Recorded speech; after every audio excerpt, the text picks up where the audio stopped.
Boa tarde a todos e todas. É com uma satisfação imensa que nós recebemos a professora Vera Aguiar aqui no segundo encontro de literatura infantil juvenil, primeiro congresso internacional de literatura infantil juvenil, questões e temáticas de ontem e de hoje, né? Com a mediação do professor e amigo pessoal, meu orientador, né? Coordenador também, faz parte da comissão organizadora, como coordenador geral, Silvana também da comissão organizadora. Enfim, apresento o Nicolau, deixo com ele a palavra para ele dar prosseguimento. Que legal, Regina. Primeiro, boa tarde a todas vocês que estão aqui comigo nessa conferência, Vera, Silvana, a você, Regina, o meu agradecimento de sempre, né? Não só por você me impulsionar a fazer uma série de coisas aí junto com você, mas também e principalmente pela sua amizade, que é muito importante. E boa tarde a todo mundo que está nos assistindo pelo YouTube, que legal.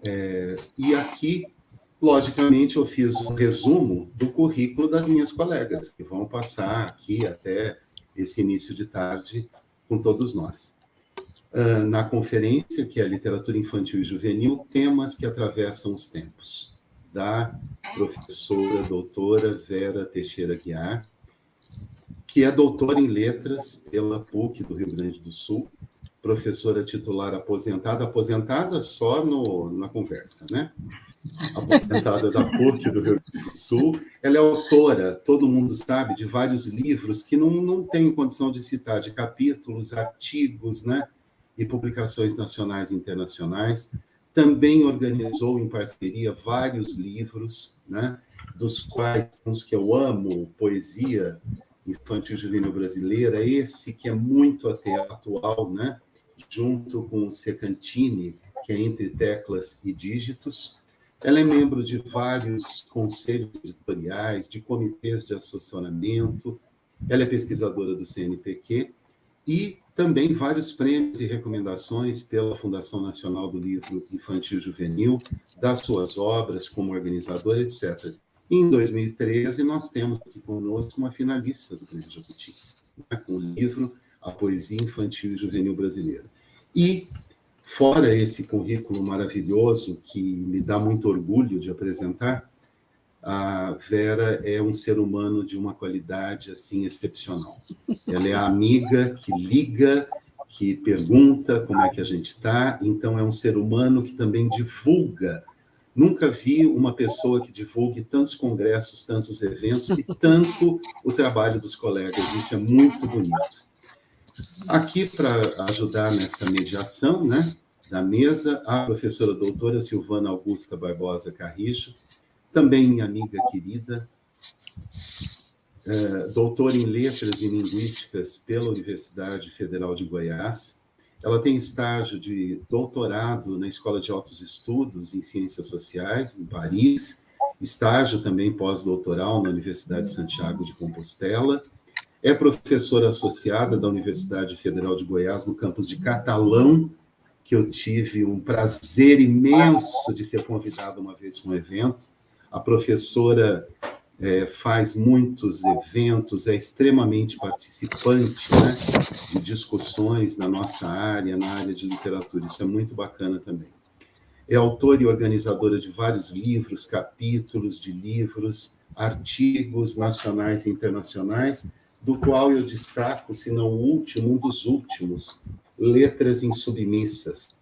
É aquele tipo de livro que essas dinastias mais conservadoras da atualidade não gostam, são todos os temas fraturantes lá da Ana que estão aqui presentes. E que bacana estar com vocês, né? E que alegria nós estarmos aqui nisso que eu falei durante a abertura, que é um ato de resistência. Um ato de resistência por todos nós estarmos compromissados, né, a levar a leitura, a formar leitores literários, a situações que vão trazer uma extensão, né? Elas vão sair dos muros da universidade e vão até as escolas e vão até os nossos colegas professores. A nossa militância, todo mundo sabe, que é a formação de leitores literários, é a situação do professor e a formação de leitores, professores, alunos, comunidade toda de leitores literários. Passo a palavra à professora Vera Aguiar e faço companhia para a Silvana depois para a gente intermediar questões e tudo mais. Vera, que prazer imenso te ouvir. Silvana, um beijo muito grande. Muito obrigada, Nicolau. Estou muito contente de estar aqui com vocês. A pandemia nos deixou presos em casa, mas o preso é relativo, né? Nós nunca estivemos tão perto uns dos outros como agora. Eu quero agradecer muito, né, a Regina Michele, ao Nicolau, a toda a equipe organizadora deste congresso, né, que é o segundo encontro, o primeiro congresso internacional. Agradecer toda a estrutura da UERJ por esse trabalho, que é tão importante, que quebra tantas barreiras, né, que a gente vem tentando vencer nesses tempos tão difíceis. Bem, a minha palestra, vamos dizer assim, é literatura infantil e juvenil, temas que atravessam os tempos. É quase Deus e sua circunstância, né? Porque é muito amplo. Mas eu vou fazer uma delimitação, vou poder citar algumas situações e não vou poder citar todos, é claro, que dá até mais de um livro, uma coleção de livros, né, ou com vários volumes, mas quero deixar assim, bem delimitado os grupos de textos, mas, por outro lado, também quero dizer que eu separei em épocas, mas essas épocas não são estanques. Quer dizer, a gente sabe que quando um tempo está acontecendo, e sobretudo na arte, quando algumas coisas estão acontecendo, outras mais novas já estão germinando. Então, não dá para a gente fechar escolas, chamar de escolas literárias, grupos literários, sem estar fazendo um corte muito rígido. Na verdade, eu cito alguns, mas eu vou citar, vamos dizer assim, a tendência de época, e não necessariamente que todas as publicações daquela época sigam exatamente aquelas tendências. Isso ultrapassa, né, como arte literária e como a arte em geral, ela ultrapassa normas, regras fixas. Bem, nós estamos falando em literatura infantil e juvenil, e a gente sabe que é uma produção literária muito recente. Eu posso chamar de recente se eu pensar que a literatura ocidental começa há 9 séculos antes de Cristo, quer dizer, tem 2000 anos, se a gente pensar em Homero, e a literatura infantil só começa no Ocidente, no final do século XVII. Eu vou tomar assim como um parâmetro Perrault, que escreve os seus contos, né, a adaptação daqueles contos que já circulavam entre as camadas pobres da população, e ele escreve e publica em 1697, quer dizer, quase no século XVIII, né? 1697, 17, mas no final. E logo depois, quer dizer, logo depois para nós, mas em 1812, os irmãos Grimm usam muito do mesmo material para recontar esses contos de fadas e publicar com uma outra dimensão, que é pensando na criança e na família moderna. Aí nós já estamos em pleno romantismo alemão. Então, o que os irmãos Grimm tentam com sucesso, é contar essas histórias para as crianças do seu tempo. Com esses principais autores já nos mostram como surge a literatura infantil, quer dizer, ela surge do material que já existia, ou folclórico, ou muitas vezes clássicos da literatura, que são adaptados, né, e reescritos para as crianças. Essa mesma situação acontece muito depois no Brasil, no final do século XIX. Irmãos Grimm lá no início e nós no final do século XIX.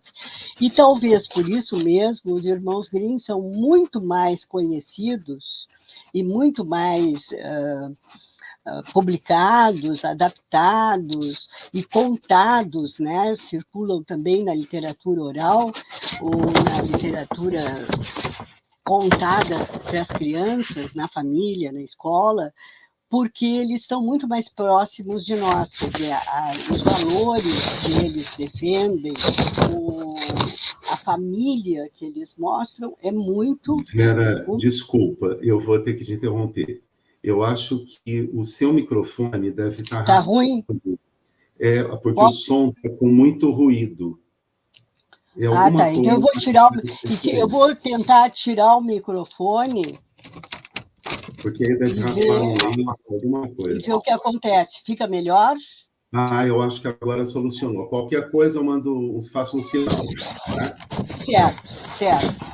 Mas eu estava dizendo que os irmãos Grimm são muito mais próximos de nós, das nossas crianças, do final do século XIX, em geral, no final do século XIX, porque eles mostram um modelo de família, digamos assim, muito mais parecido com o que nós vivíamos naquele momento. Diferentemente de Perrault, que estava assim, em pleno classicismo francês. E os primeiros contos, então, só para dar um exemplo em relação entre Perrault e Grimm, o conto, o Chapeuzinho Vermelho, que nós conhecemos, contamos e temos tantas traduções e adaptações, etc., é o conto dos irmãos Grimm, porque o Perrault termina quando a Chapeuzinho Vermelho é comida pelo lobo. Ali terminou o conto.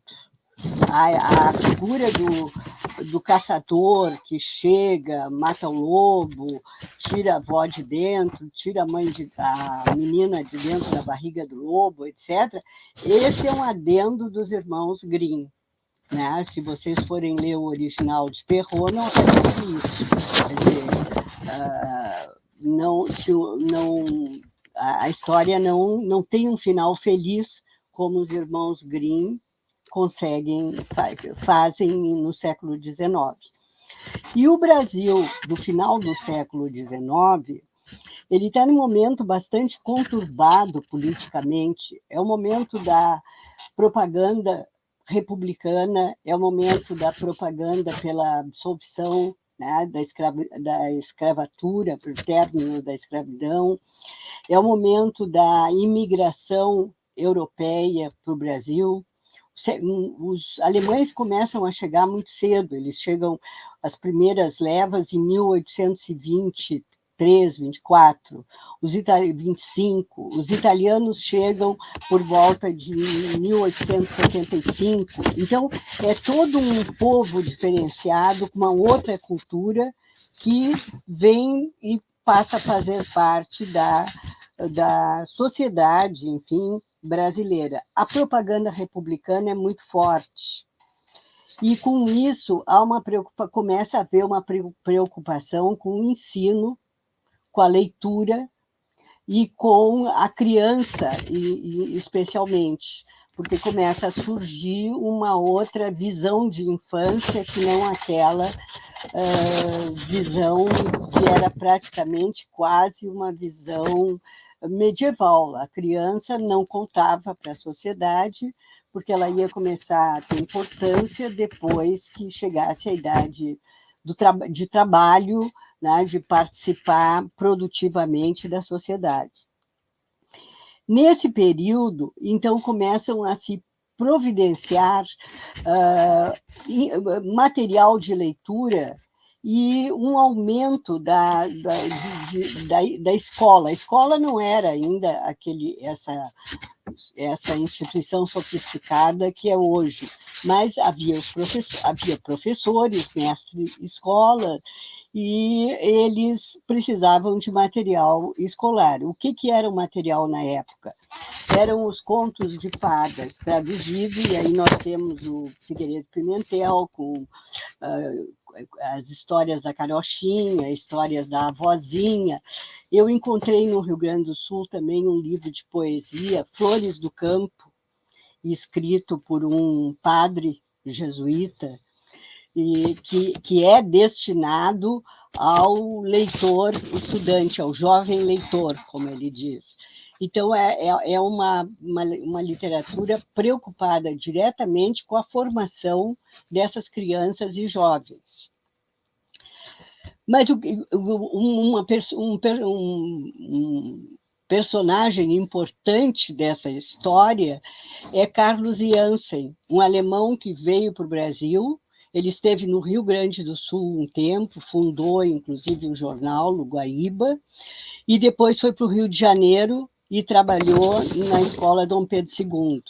Então, como não havia quase materiais na época, ele fez tradução da literatura alemã. O primeiro livro dele foi de 1882, Contos Seletos das Mil e Uma Noites. Ele traduzia do alemão para o português. Ele tem Dom Quixote, tem vários outros livros traduzidos para o português e publicados no Rio de Janeiro. Então, vai começando a haver um material de leitura que antes não havia. E sobretudo, esse material, principalmente o material que é traduzido e adaptado e vem de Portugal, como fez o Figueiredo Pimentel, ele vinha numa sintaxe portuguesa, e vinha era a sintaxe, eram os valores, era o modo de viver e de falar dos portugueses que ele tentava, ele é um escritor na época já conhecido, adaptar para as crianças brasileiras. Mas havia um distanciamento bem grande. Os contos da carochinha, eu hoje de manhã ainda estava folheando para falar neles aqui, eles tratam principalmente, são os contos dos irmãos Grimm e muitos contos de Portugal, né? Histórias contadas, às vezes até folclóricas, como Pedro Malazarte. Pedro Malazarte é uma história portuguesa e que o Figueiredo Pimentel coloca nos contos da carochinha. Então, havia uma distância entre o que eles liam e o que era realmente o que era apresentado para a criança brasileira. Não eram contos ainda brasileiros.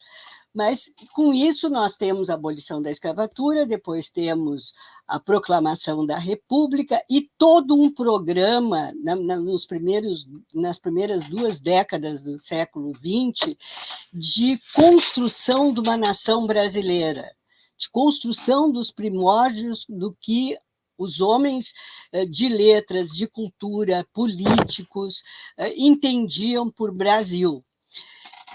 E é desse período, por exemplo, 1904, Poesias Infantis, do Olavo Bilac. Olavo Bilac foi um dos escritores, um dos fundadores da Academia Brasileira de Letras. Aqui só um parênteses, visitando a academia, eu ouvi uma história muito boa. O Bilac dizia que eles eram imortais quando fundaram a academia, né, que eles fundaram a academia no modelo francês. Machado de Assis era o líder e foi o primeiro presidente. Ele dizia que eles eram imortais porque ninguém tinha onde cair morto. Então, ficavam na academia. estavam na academia. Mas, sem dúvida nenhuma, eles tinham uma ideia de Brasil. O Bilac, por exemplo, as crianças vinham todas daquelas histórias cheias de fadas, bruxas, duendes, enfim, muita fantasia. Nas poesias infantis do Bilac, a gente vê a crítica à fantasia, que as crianças precisam de realidade e não de fantasia, que ele considerava, ele não usava a palavra porque não era na moda no tempo dele, mas seria uma alienação.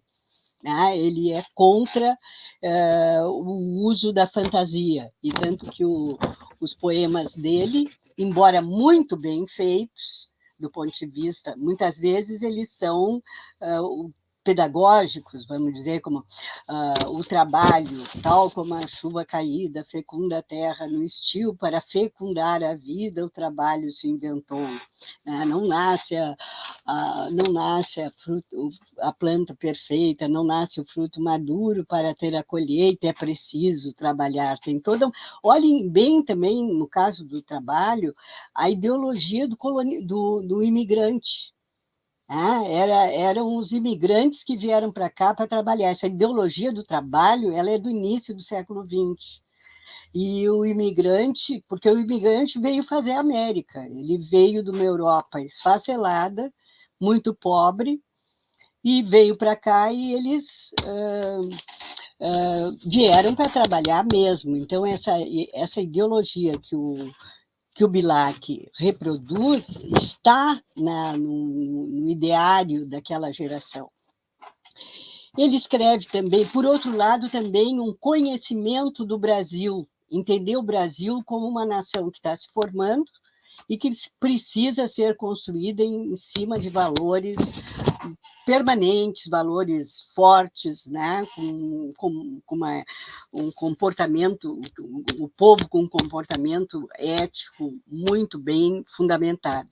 Então, ele tem, por exemplo, através do Brasil, com Manuel Bonfim, que é um livro que são dois que eles saem pelo Brasil exatamente para dizer como é esse Brasil. E ainda há um livro que eu acho muito interessante, que é de 1919, que é do Tales de Andrade, que se chama Saudade. O que saudade, não tem fantasia também, o que saudade propõe? É uma família que mora na cidade, que passa por uma série de dificuldades, porque a vida na cidade é muito cara, tu tem que comprar tudo é muito difícil, então eles conseguem um pedaço de terra e vão morar no campo. E aí tem páginas assim antológicas da maravilha que o governo é. O governo distribuía sementes, o governo dava, segundo Tales de Andrade, o governo distribuía sementes, dava cursos de formação para os agricultores, dava materiais, ferramentas, todo o apoio necessário, ensinava como fazer a circulação do produto conseguido. Enfim, se o governo fosse aquilo, o Brasil hoje estava muito melhor do que está.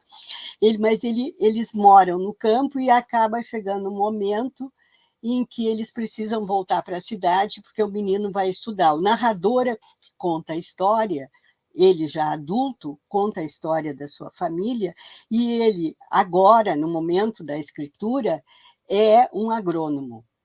Quer dizer, sintetiza os dois valores de época, trabalho e estudo. Deu agronomia. Trabalho, estudo e campo, é quase assim uma trilogia, Deu um curso de agronomia. Então, perpassava sempre esse tipo de valores nessa época.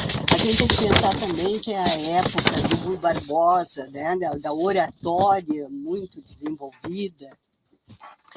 É um período em que realmente eles estavam preocupados com uma formação do Brasil, pelo menos o Brasil bom e possível para aquela ocasião.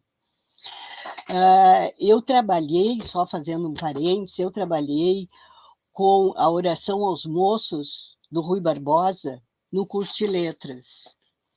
E claro que eu mandei ler o livro, E quando eu cheguei, eu dava 2 aulas, né? Fazia o cronograma, tinha 2 aulas. Na primeira aula, eu estava proposta a leitura do livro, ninguém tinha lido. Aí eu fiz um panorama de época, expliquei o contexto todo em que aquele livro tinha sido publicado e tal, é de 1920. E deixei a leitura para a próxima aula. A mesma coisa, né? Pouquíssima gente leu. Então, eu disse, bom, agora então vocês vão pegar o livro, ou o xerox que tem, e cada um, não é grupo, cada um vai escolher uma parte pequena, uns 15 linhas, 20 linhas, que tenha gostado do livro, e vai ler aqui na frente como se fosse o Rui Barbosa. Vai ler, vai fazer oratória. E eu não tirei isso da minha cabeça, não. O Osman Lins faz isso quando trabalha na Unesp, depois do Unesp, né? Quando trabalha na Universidade de São Paulo. Ele faz os alunos lerem Vieira na igreja, para ter aquela ambiência dos sermões de Vieira num espaço de culto. Eu não fui para um auditório nem nada, fiquei na sala de aula, mas fiz eles lerem. E deixei, todo mundo tem que ler. E dizer por que escolheu aquele pedaço. Então, veio primeiro, assim, os mais corajosos se ofereceram, né, para ler, leram, e aí onde começaram a dizer. Dali a pouquinho eles começaram a se soltar e ficaram impressionados, porque era um discurso de formatura dos estudantes de direito. Ele era orador, estava muito doente, ele morreu logo depois, Rui Barbosa, e dava orientações aos seus pupilos, né? E eles então diziam, mas eu fiquei encantado, como é que ele diz isso? Como é que ele propõe o trabalho, a honestidade, ou ele fala da corrupção, até parece que ele está falando de hoje em dia. Não esqueçam que ele foi candidato a presidente da República também, né? E que ele foi, como é que ele fala da corrupção, ele fala da engrenagem do trabalho, e eles foram se soltando e sentindo, assim, primeiro, a atualidade do texto, e segundo, o entusiasmo, que era o que eu queria. Eu entendo que a literatura tenha que ser assumida, a gente tem que se entusiasmar, a favor ou contra, mas tem que se relacionar com o texto, e foi o que os alunos conseguiram fazer. E era bem a mentalidade daquela época, dessas 2 primeiras décadas, digamos. Aí entra Monteiro Lobato, que já era um escritor consagrado, que tinha como propósito escrever para as crianças e que é convidado para escrever um livro didático para as crianças do 2º ano do ensino primário. E aí ele escreve A Menina do Narizinho Arrebitado. Gente, isso é que o Lobato entendia como livro didático. Contar uma história, debater, criar personagens, contar uma história, debater, as crianças terem voz e poderem sempre discutir com o adulto, perguntar por que razão aquilo estava acontecendo, ou tinha que ser assim no passado. Quer dizer, isso para o Lobato era um livro didático. Quer dizer, aprender a viver vivendo. E o livro fez muito sucesso entre as crianças e ele continuou escrevendo várias histórias. Quando chegou em 1931, ele juntou todas em Reinações de Narizinho. Então, na verdade, Reinações de Narizinho são uma coleção, né? São várias histórias independentes. Bom, eu não vou me estender demais no Lobato, porque o Lobato é extremamente rico, né? Mas, para colocar assim, quais são, por exemplo, Lobato criou um mundo completo. Ele criou um sítio, o sítio era um sítio brasileiro, com animais, com plantas, com a vida do interior do Brasil. Ele criou personagens crianças, Narizinho e Pedrinho, que não são irmãos, mas são primos, e isso faz toda a diferença, porque os irmãos disputam. Existe que é natural, né? Uma disputa entre irmãos no universo da família. Ele criou primos, então os primos estão juntos nas férias. Por outro lado, não tem pai nem mãe, porque pai e mãe é autoridade, é vó. E vó é mãe com açúcar, é para fazer as vontades deles. Mas, por outro lado, ela é uma pessoa culta. Então, a dona Benta junta o afeto com o conhecimento. Então, ela conta histórias, ela lê histórias para eles, ela comenta com eles, mas ela não mas ela não fica dando ordens, ela entra nas brincadeiras, ela entra no mundo infantil. E, da mesma forma, a tia Anastácia, que tem sido tão debatida, né, a questão da negritude ou do preconceito em Lobato. É bom que seja discutido e é para ser discutido, mas nós temos que pensar também que a gente estuda o Lobato com os parâmetros e com os valores de hoje. Hoje seria inadmissível. Agora, Lobato nasceu em 82, 1882, em plena escravatura. Na fazenda do avô dele havia escravos, que podiam ser bem tratados, não sei, eu não pesquisei isso aí, mas eu quero dizer que ele era do outro mundo. Se dissessem para o Lobato que um dia um governador de estado no Brasil, aliás, não foi um, foram dois, né? O Espírito Santo teve um governador negro e o Rio Grande do Sul também, que eu saiba foram esses dois, mas que teve um presidente dos Estados Unidos também negro, ele ia ficar muito impressionado, porque isso era impossível no tempo dele.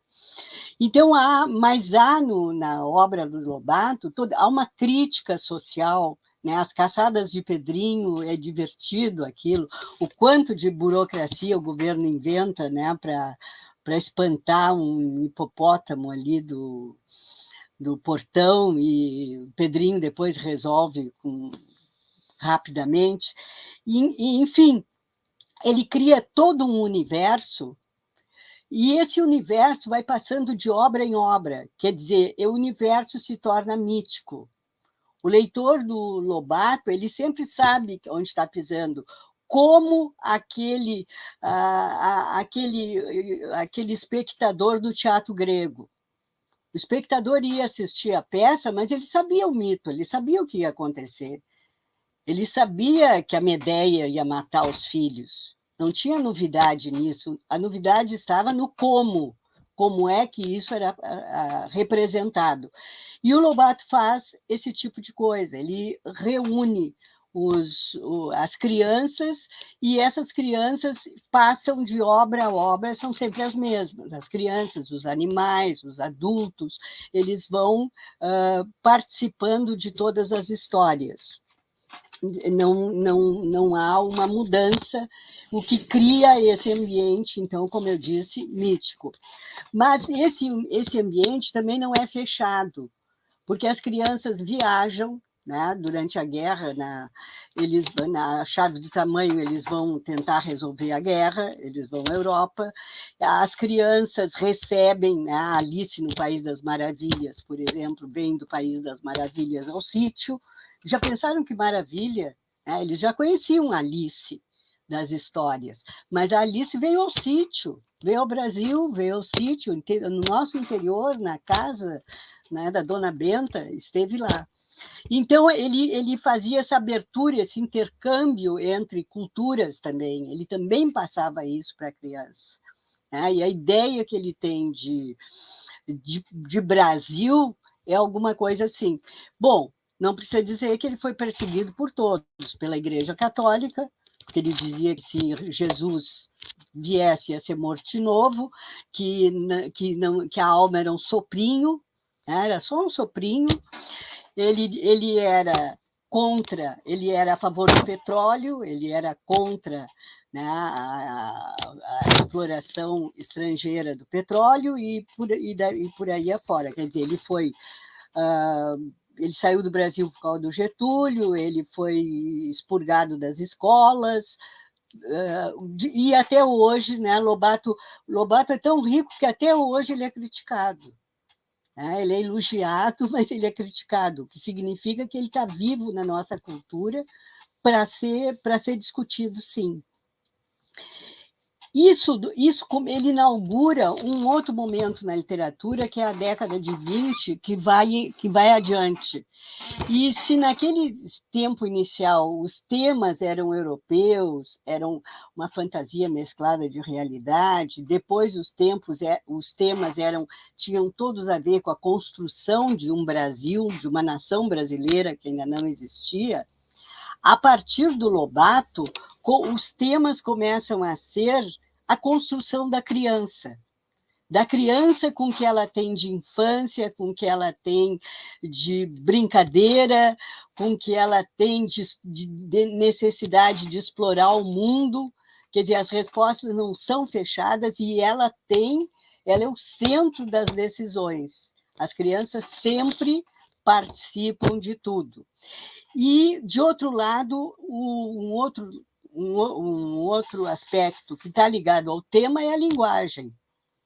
Porque a linguagem do Lobato é uma linguagem coloquial, se as crianças estão no centro, a linguagem delas é que tem que valer, a coloquialidade. Bem, esses temas que o Lobato vai usando, temas que são da vida rural ou da vida urbana, tem a ver com a cultura, porque as histórias, a Dona Benta conta as histórias para as crianças. Ao mesmo tempo que Lobato está fazendo isso, outros autores da literatura brasileira começam a escrever, como Graciliano Ramos, Menotti Delpicchia, escrevem para a criança, mas eles não têm assim esse projeto do Lobato. O Lobato tem um projeto, e nas cartas dele ele explicita bem esse projeto de fazer do Brasil um país de leitores. E fazer com que as crianças sejam esses leitores. Mas outros continuam, e a década de 20 a 40 é uma década também muito movimentada, né? No Brasil.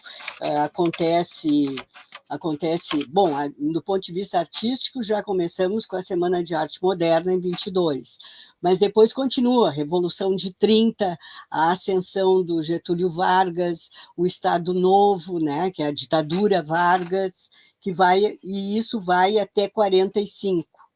Mas, no meio de tanta coisa difícil, também houve aspectos interessantes. Foi criado o Ministério da Educação e da Saúde Pública. Era um ministério só. E para esse ministério foram convidados Drummond, Bandeira, Heitor Villa-Lobos, Capanema era o ministro da Educação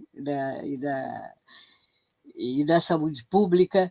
Enfim, eram grandes nomes da cultura que participavam. A Cecília Meirelles participavam desse ministério e escreveram. É desse período, de 37, um livro que a Cecília Meirelles fez com Josué de Castro, que era um médico, portanto, era do mesmo ministério, e escreveu mais tarde um pouco Geografia da Fome, e foi ele que deu todas as coordenadas, o apoio científico, para ela escrever a Festa das Letras. E se vocês prestarem atenção, nesse período, é um período que começa a Rádio Nacional, a Hora do Brasil. A Hora do Brasil, se não me engano, é de 35. A Hora do Brasil é o programa mais antigo, que ainda tem, né? E a Hora do Brasil é o período em que se criam as paradas da juventude. Aí o Villa-Lobos eu cheguei a marchar em Parada da Juventude. Assim, quando era criança, em Porto Alegre, a gente ia e marchar, tinha que marchar. Tinha a parada militar, que era numa data X, e depois a parada da juventude, que era num outro dia, e eram as escolas. Isso tudo foi coisa da cabeça do Villa-Lobos. E então havia ditadura, havia tortura, e para aí nós temos, por exemplo, o livro, os dois Memórias do Cárcere do Graciliano Ramos, né? Havia tortura, etc. Havia um outro lado que funcionava. E isso funcionou, digamos que mais ou menos até 45. Mas, a par dessas 45, ele foi destituído, né? Acabou a ditadura, porque havia um motivo muito evidente para acabar a ditadura.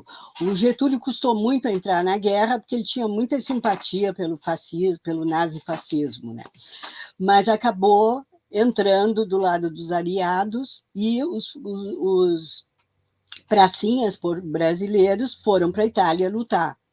Eu sempre pensei que quando falavam nos pracinhas e foram lutar e voltar, e os que vieram, né, os que não morreram, foram muito elogiados, isso tudo, eu achava que era discurso de brasileiro. Sabe como é? Aquele excesso de oba-oba. Mas não é. Eu visitei cemitério de pracinhas brasileiros na Itália, e realmente eles são respeitados. Eles realmente foram para lá e fizeram a parte deles, e os que morreram ficaram enterrados lá. Bom, o que acontece com isso? O que eles estavam defendendo? Eles estavam defendendo a paz, a democracia, eles eram contra o fascismo, eles eram contra o nazismo, quer dizer, contra Mussolini, contra Hitler, enfim. Só que eles voltaram para cá e chegaram aqui, e o país era uma ditadura. Não tinha muito nexo isso aí. Quer dizer, essa foi uma das causas, claro, da derrubada do Getúlio. Comparar o que eles defendiam lá fora, o que os nossos pracinhas defendiam lá fora, com o que nós vivíamos aqui dentro. E com isso, a ditadura foi se esfacelando e terminou, e houve eleição. Na época foi o general, esqueci o nome dele, Dutra, Eurico Gaspar Dutra, que foi o presidente da República. E depois, em 50, vejam bem, o ditador voltou eleito pelo povo, com voto direto, né? Ele era, sem dúvida nenhuma, um populista, ele sabia lidar com as massas, né? Getúlio Vargas. Mas o que eu quero dizer é que, desse momento em diante, há um aumento muito grande da urbanização, das cidades, até ali, nós estávamos até 30, na República Velha, e que era principalmente um Brasil rural. E aí nós passamos para um Brasil urbano, um Brasil que precisava de escolas, precisava de todos os apelos ou as necessidades da vida urbana. E começa a aumentar a indústria, começam a surgir indústrias, e quando chega em 55, a campanha do Juscelino é assim: 5 anos em 5. Aliás, o contrário, 50 anos em 5. Ele prometeu que em 5 anos o Brasil ia avançar 50. E foi aí, uma das coisas que ele fez foi a construção de Brasília, que foi inaugurada em 1960. Eu tenho a revista O Cruzeiro da semana de inauguração de Brasília, quando Brasília foi inaugurada. Mas, ao mesmo tempo, foi inaugurada Brasília, aumentou muito a indústria automobilística, a indústria farmacêutica, O que não aumentou foi a indústria de primeira necessidade. O que não aguentou, não aumentou foi, por exemplo, uma indústria de alimentos. Isso não. Ficamos na base do automóvel, dos remédios, enfim. E nesse período, até 60 e pouco, 65 mais ou menos, a literatura infantil, que já tinha tido aquele grande avanço com Lobato, ela passa a aproveitar o modelo lobatiano de contar histórias, que fazia sucesso, para criar novas histórias. Então, desse período, por exemplo, é de 46, A Ilha Perdida. E aí nós temos os livros também do Francisco Marins, Os Segredos de Taquarapoca, os livros que contam histórias do Brasil, muitas vezes do Brasil rural, histórias que falam de crianças e aventuras, mas sem nenhum senso crítico. Não tem aquele desafio do Lobato. Por exemplo, em A Ilha Perdida, as crianças vão para uma ilha, conhecem um personagem que parece um Robinson, né, que vive sozinho na ilha, passam por várias aventuras, voltam para casa. Quando eles chegam em casa e contam, os adultos acham que é tudo mentira. Então, eles são desacreditados. É assim que termina A Ilha Perdida. Não há uma valorização, por exemplo, das crianças. E há vários livros que são escritos dentro desse modelo de literatura. Eu vou pegar o meu material que caiu no chão.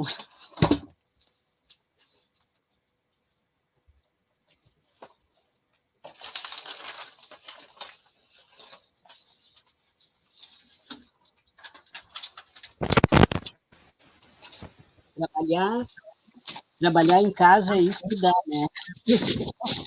Então, eles passam há uma série de obras nesse período que não são obras críticas, mas são obras no modelo lobatiano, no sentido de que as crianças são as personagens principais, que elas passam por várias aventuras. Há muita história também de índio. Os índios são sempre uns monstros, né? Os índios são os anti-heróis, são os vilões das histórias. Eles fazem várias excursões para dentro do Brasil, e os bandeirantes, ou já não bandeirantes, mais modernos também, mas às vezes são histórias do passado. E a matança de índios, por exemplo, é justificada. Claro, os índios eram os vilões. Então, toda a temática desse período é uma temática bastante conservadora.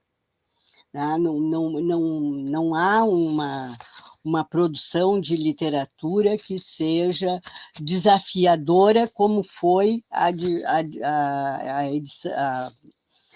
literatura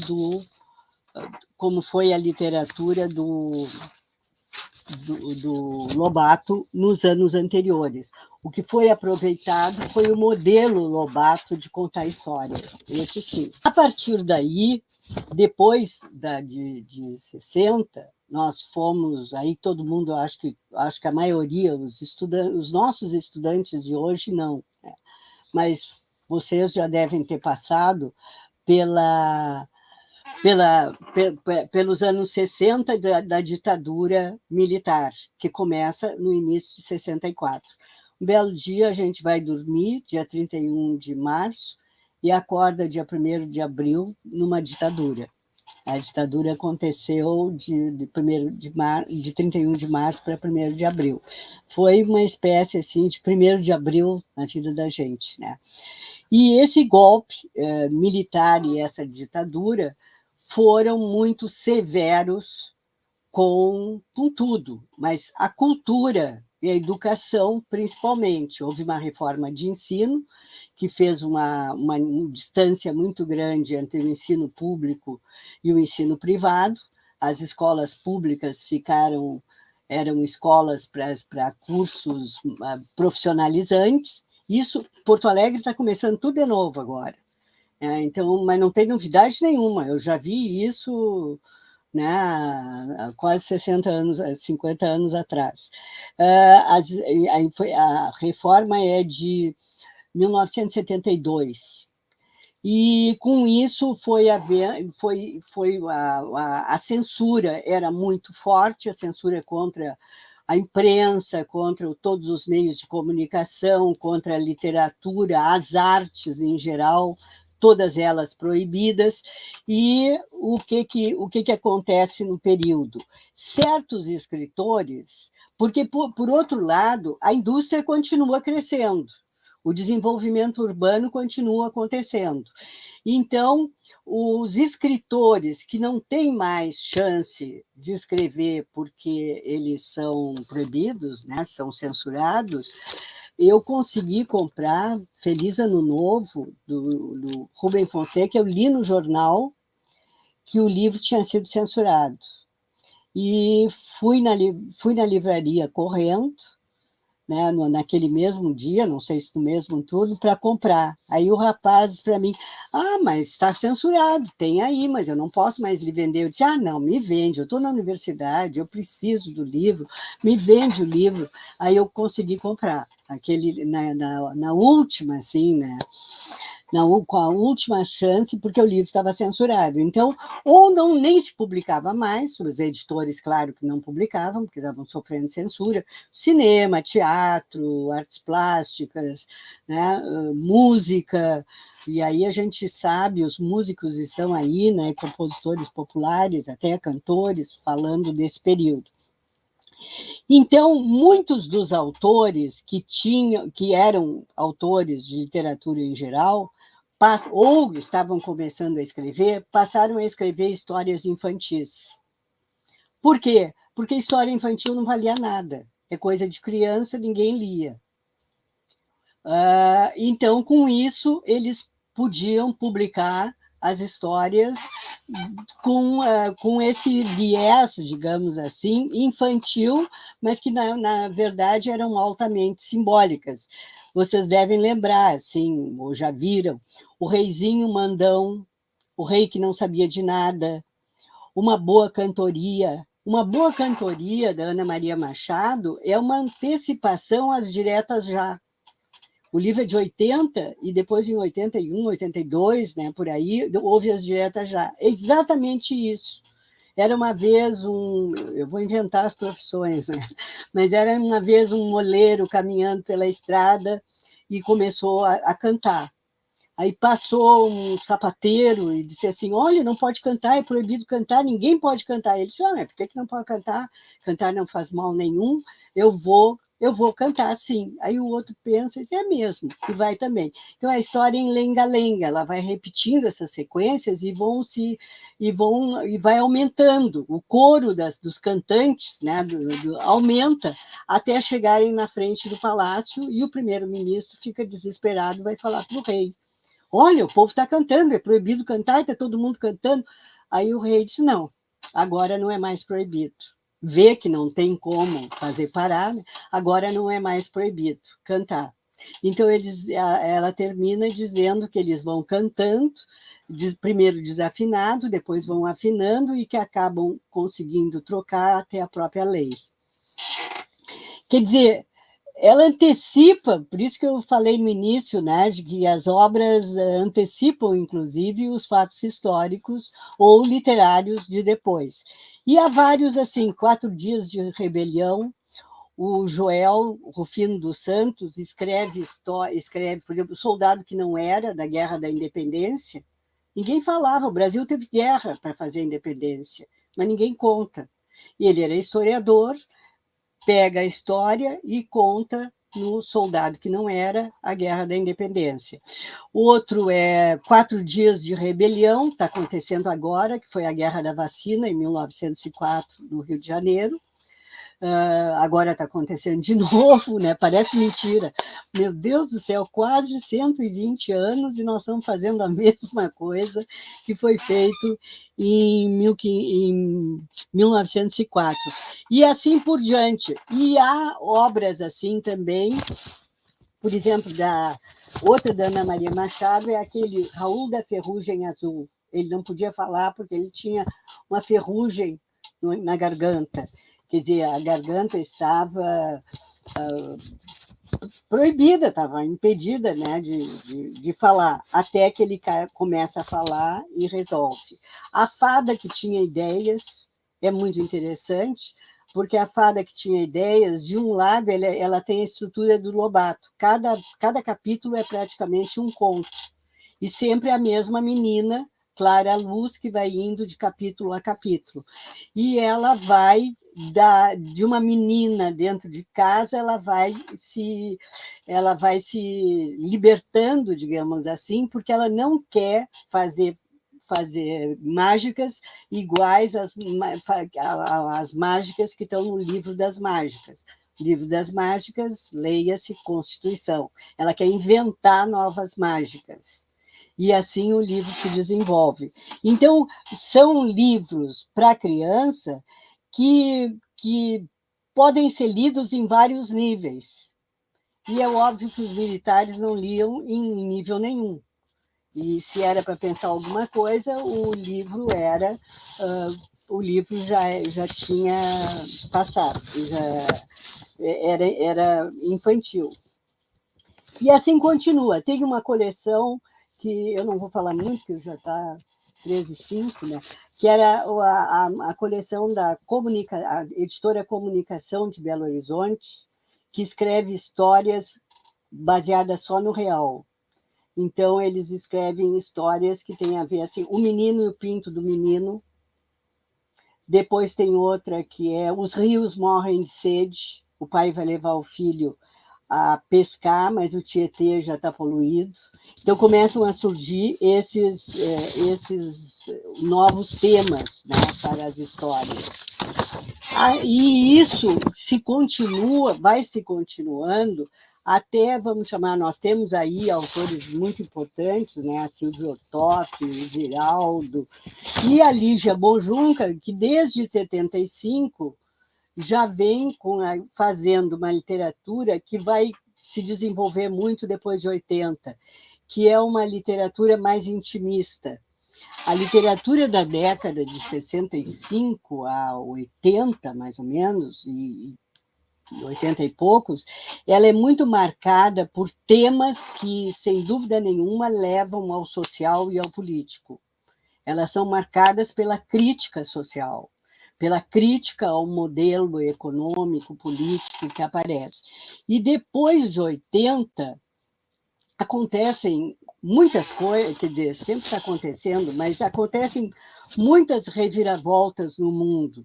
E é o momento da aparição de todas as minorias étnicas, religiosas, sexuais, de toda a natureza, né? É a voz das mulheres, dos homossexuais, é a voz dos negros, dos índios. Nós temos agora vários escritores índios, né? Criando uma literatura indígena muito rica, trazendo a voz deles a público.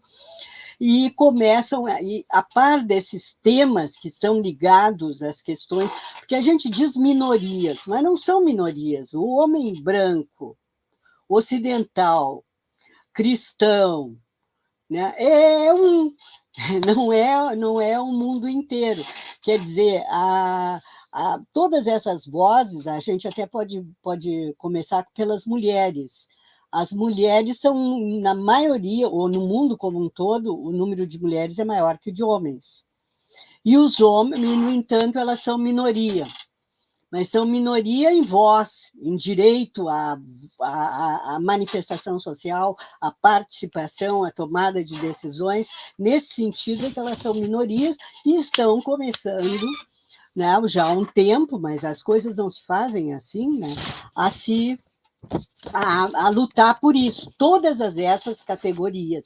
E essas categorias todas estão aparecendo na literatura infantil e juvenil.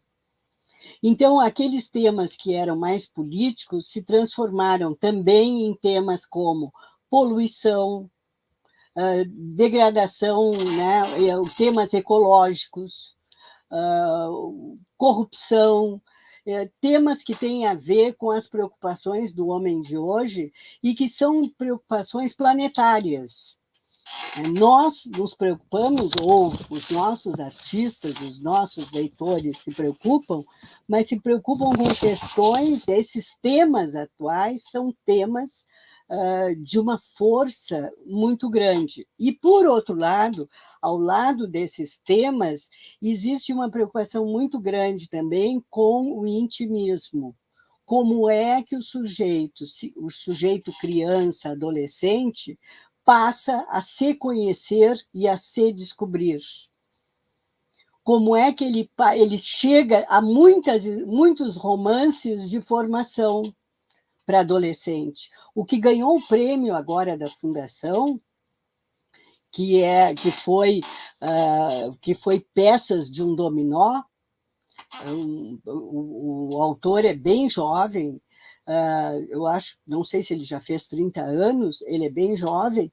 A história é a história de um rapaz, é escrita em primeira pessoa, um rapaz de 20 anos que está terminando a adolescência, entrando na idade adulta, se formando em jornalista, entrando no mundo do trabalho, e o pai tem um câncer, e ele acompanha todo aquele movimento da doença do pai.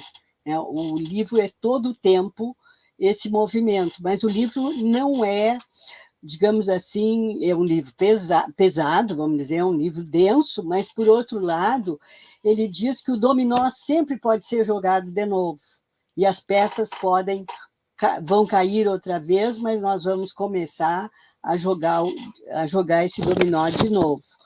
Então, há muitos livros que lidam muito com essa questão da formação interior da criança e do jovem. Aí a Lígia Bojunga entra, né? Toda a obra da Lígia Bojunga está dentro disso aí, o Bartolomeu Campos Queiroz também, né? Trabalha com esses temas, e nós temos outros mais jovens, o Caio Ritter também é outro premiado que trabalha com esses temas, e ele vincula muito às questões sociais, né, que o jovem enfrenta. O Severino, para não ficar nos gaúchos, né, o Severino Rodrigues, lá de Pernambuco, também faz um trabalho dessa natureza. Então, o que está acontecendo é que essa literatura está amadurecendo, e amadurecendo esses temas, quer dizer, ela está querendo dar uma resposta, ou buscar uma resposta para essas questões que afligem o homem de hoje. A literatura sempre quis isso, só que cada escritor, dentro do seu tempo, da sua época, né, e do mundo que ele podia enxergar, do mundo possível naquele momento. Acho que é isso. Obrigada. Obrigada, professora Vera. Nós que agradecemos muito. Preocupada de passar muito do tempo. Obrigada, Silvana. É sempre uma honra poder ouvi-la, né? E nós, do grupo de pesquisa e da comissão organizadora do evento, muito agradecemos por esse tour, né, que a senhora fez, desde as origens até os dias atuais, esse panorama histórico crítico, né, que a senhora bem desenhou. E eu gostaria de fazer a seguinte pergunta, uma vez que a sua fala se intitula Literatura Infantil e Juvenil, temas que atravessam, né, o tempo, apesar das diferenças dos diversos contextos históricos, né, dessa literatura da origem muito mais voltada para as questões de patriotismo, né, para as questões que envolviam a necessidade de se obter textos para serem trabalhados nas escolas, dessa época para a época atual, começando ali por 1970, são contextos bastante diferentes. E eu gosto muito de alguns ensaios do Ricardo Azevedo, em que ele diz que a literatura ela trata de temas que são caros para a condição humana, né? E que não são passíveis de lição. Se a senhora tivesse que elencar mais ou menos uns 3 temas que atravessaram o tempo, desse tempo de origem até o tempo atual, que a literatura infantil e juvenil contempla, que temas seriam esses? Bom, dá para pensar em vários aspectos, né? Um dos aspectos que a literatura contempla é a aposta na aventura, no fazer, no ir adiante, né? No não aceitar as coisas como elas são. Esse é um tema que realmente passa sempre. As respostas são diferentes, né? Como eu quis dizer, o que não quer dizer que um escritor não se adiante no tempo e outro não fique parado no passado. Claro que isso existe. Mas esse é um tema que é bem comum. Um outro aspecto que eu acho que, mesmo quando os escritores até não falar dele, acaba aparecendo, é o social. Porque o silêncio também é um modo de dizer, né? Quem cala consente, vai por aí. O silêncio é um aspecto que eu acho que é importante. E o outro aspecto que eu acho importante, que me pegasse assim, né? Estou pensando agora. Um outro tema que eu acho que é importante é a valorização do leitor, da criança ou do adolescente.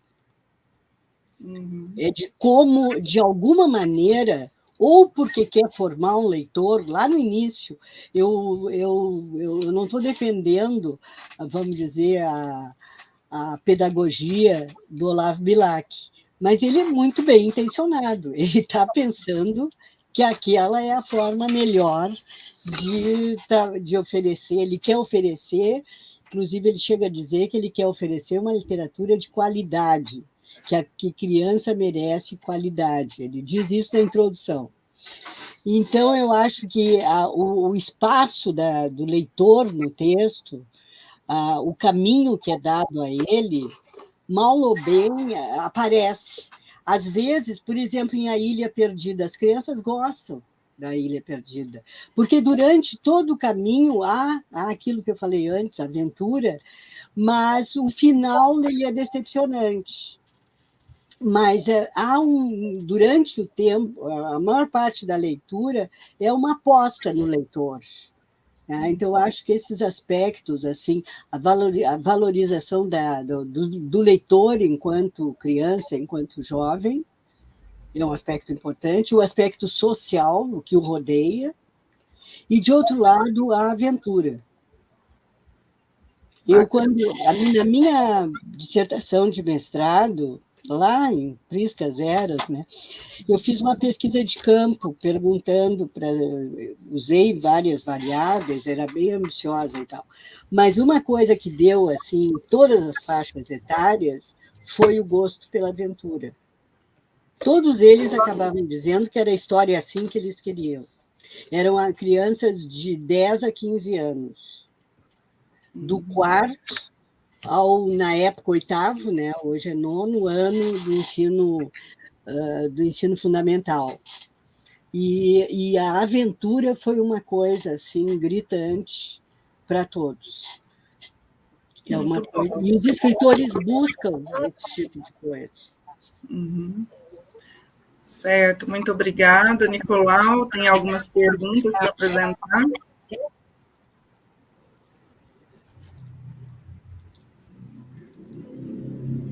Acho que se você está sem som, Nicolau.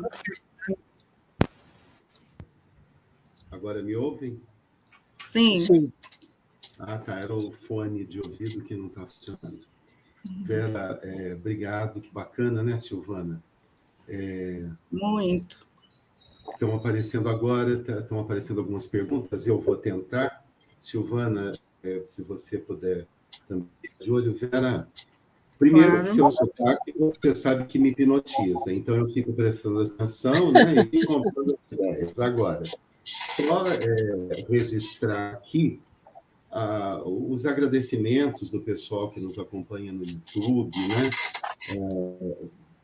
Para os parabéns de todo mundo, o Euclides, a Rosa Cuba, a professora Tânia Maria, Alice Áurea. Alice Áurea. Grupo. Já ouvi falar nesse nome, já ouvi. Eu também. E, assim, muitos elogios. Então, eu vou sintetizar, eu consegui fazer um apanhado para tentar puxar o assunto em função de observações e perguntas que foram ocorrendo, né? Então, mas antes, uma questão minha, né, para você, para encadear essa situação.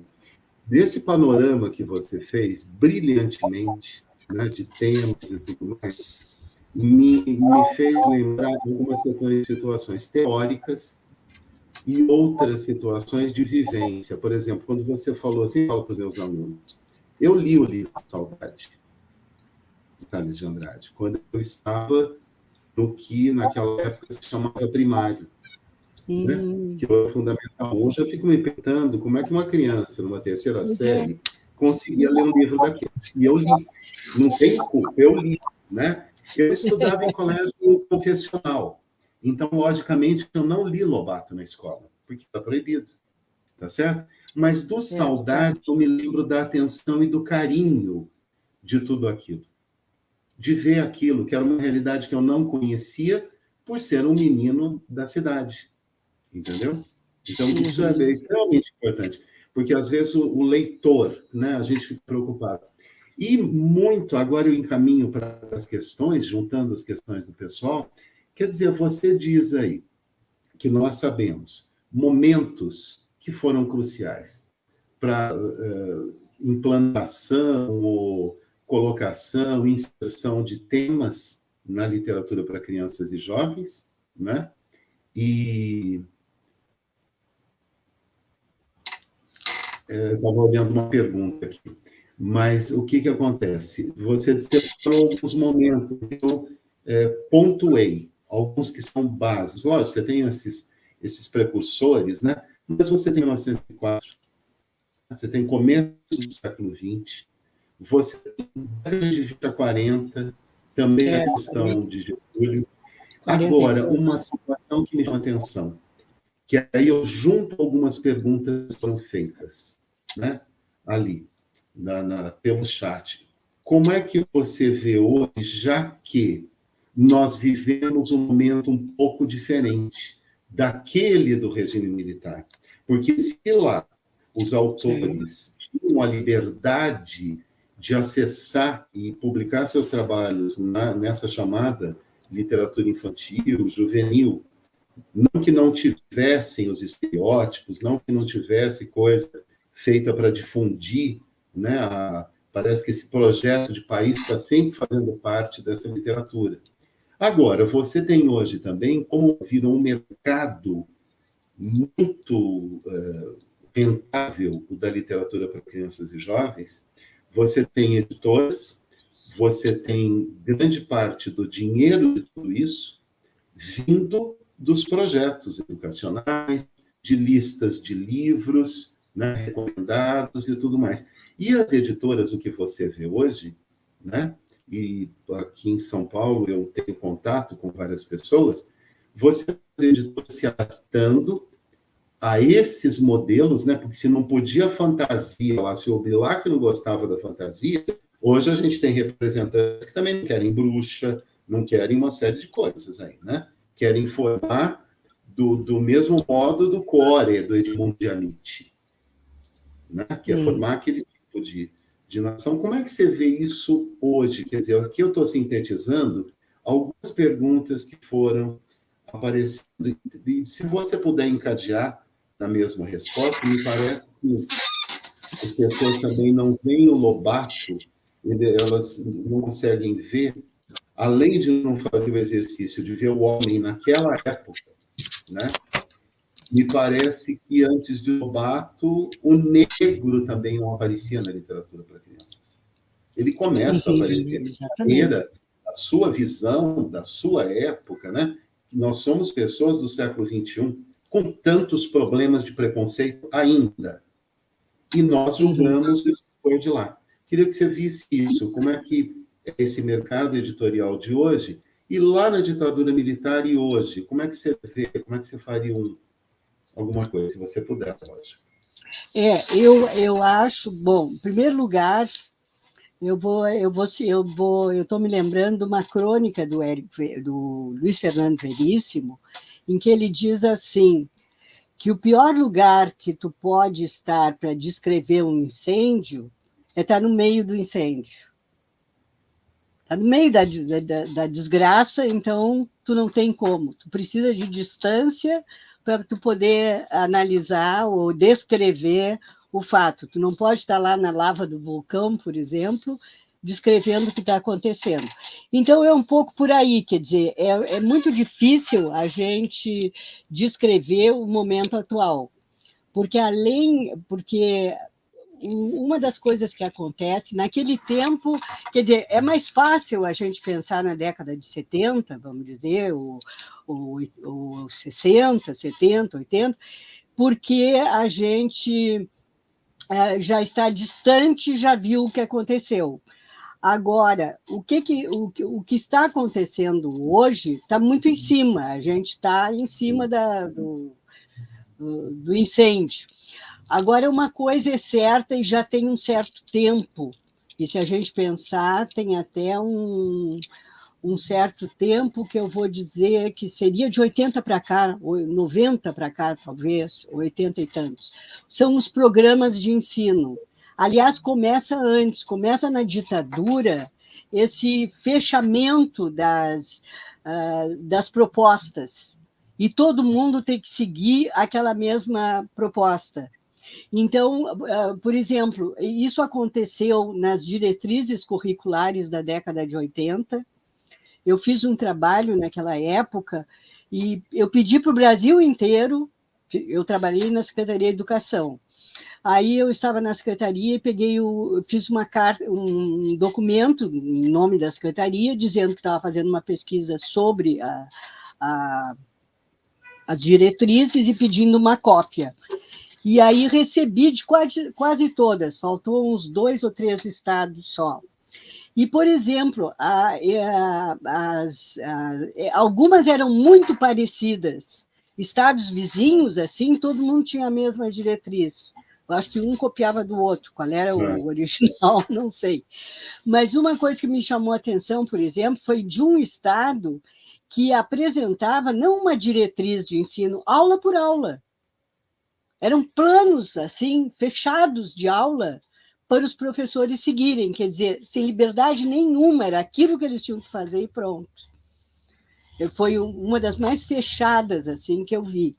E outro jeito de fechar isso aí, que já estava acontecendo e agora está cada vez mais, são assim, as premiações, ou não tanto a premiação de uma entidade como a Fundação do Livro Infantil e Juvenil, ou a Biblioteca Nacional, ou a Casa Rui Barbosa, enfim, não é essa, mas as coisas que vêm do MEC, por exemplo.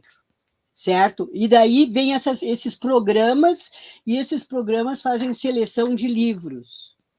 E eles, quando fazem o programa, e eles estabelecem todos os critérios para a seleção. E as editoras correm atrás para conseguir o material para fazer exatamente aquele tipo de livro que está sendo pedido no momento. Então, o livro passa a ser, por exemplo, tem que ter a biografia do autor, tem que ter exercícios de interpretação, só que os exercícios bem fechados, né? Mas não, o livro literário não é para ter exercício nem fechado nem aberto. É para ler e cada um faz o que quer com a leitura. Né? Aí ficam falando de formação de leitor, né? Isso, como é que vai formar leitor? Pensa bem, se vai formar um espectador de teatro ou de cinema, se tu vai ao cinema para preencher uma ficha de cinema na saída, eu não vou. Então, são coisas assim, mas o Ministério, nesses programas, ele estabelece as regras. Isso já vem há algum tempo. E aí as editoras correm para apresentar aquilo. Aconteceu muita coisa, por exemplo, Literatura em Minha Casa. Faziam uns livros, porque a ideia inicial era assim, a criança que tem que ter a biblioteca na sua casa. Não é só na escola. Tá, a ideia em si é boa. Mas aí o que se fez? Se fez...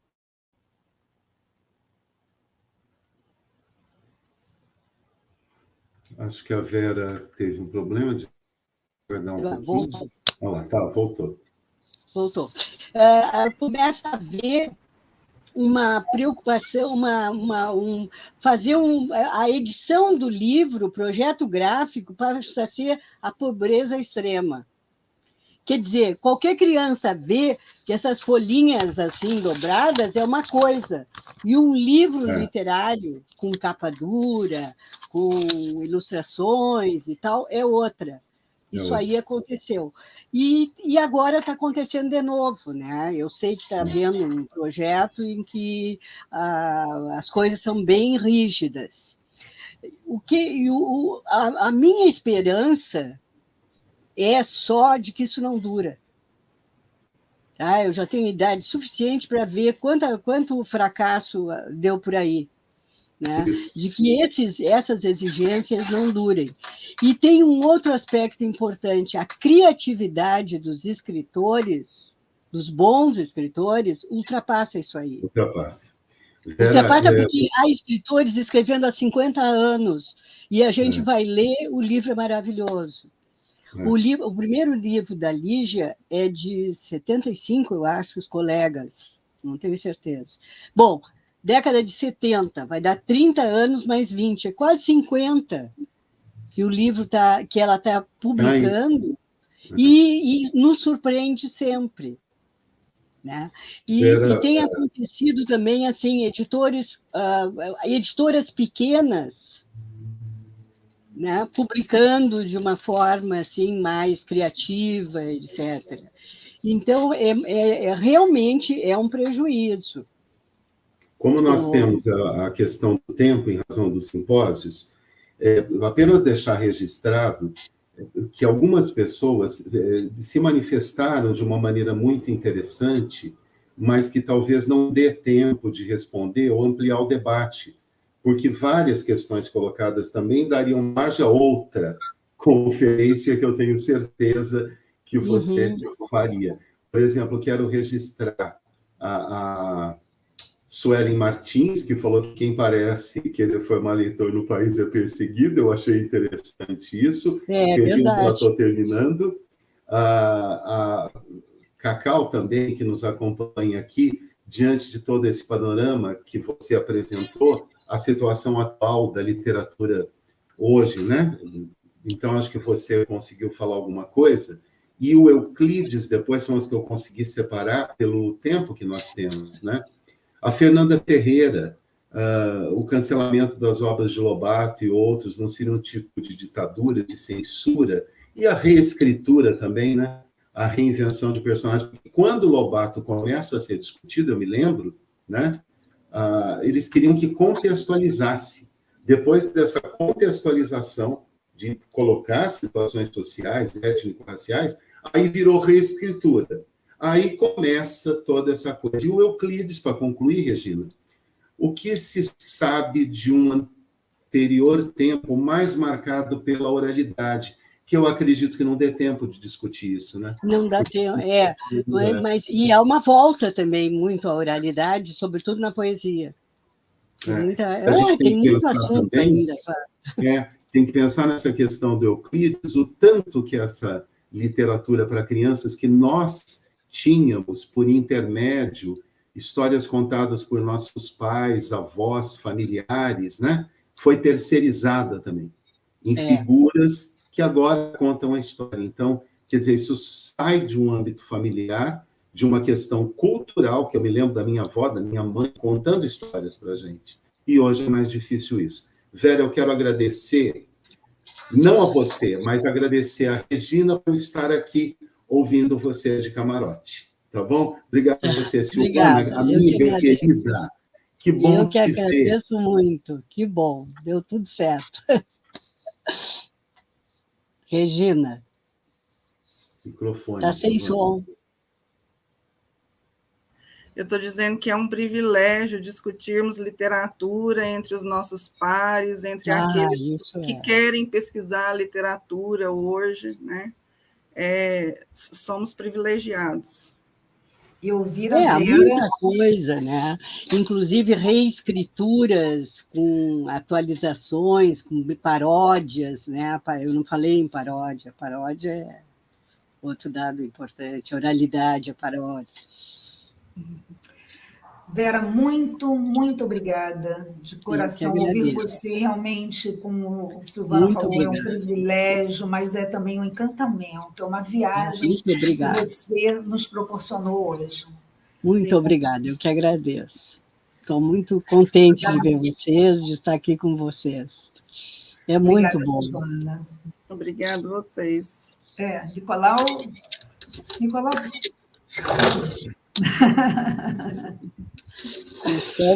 Então, encerramos a mesa, a conferência de hoje com um coraçãozinho assim, agradecido e com pena de terminar tão rápido. É assim mesmo. Quem sabe no próximo teremos você para um abraço bem aconchegante. Pois né? Vamos ver se a gente consegue. Não é? E levar você com mais tempo, porque é preciso. Mas também nós aprendemos a usar isso aí, né? Usar esse meio. Que antes é muito melhor o face-to-face. Mas, por outro lado, a gente nunca, se não se via, não se via. Assim a gente, pelo menos, um simulacro. Consegue. Obrigada, então. Agradeço aos presentes, participantes, agradeço a todos. Um beijo no coração de cada um. Beijo. Tchau.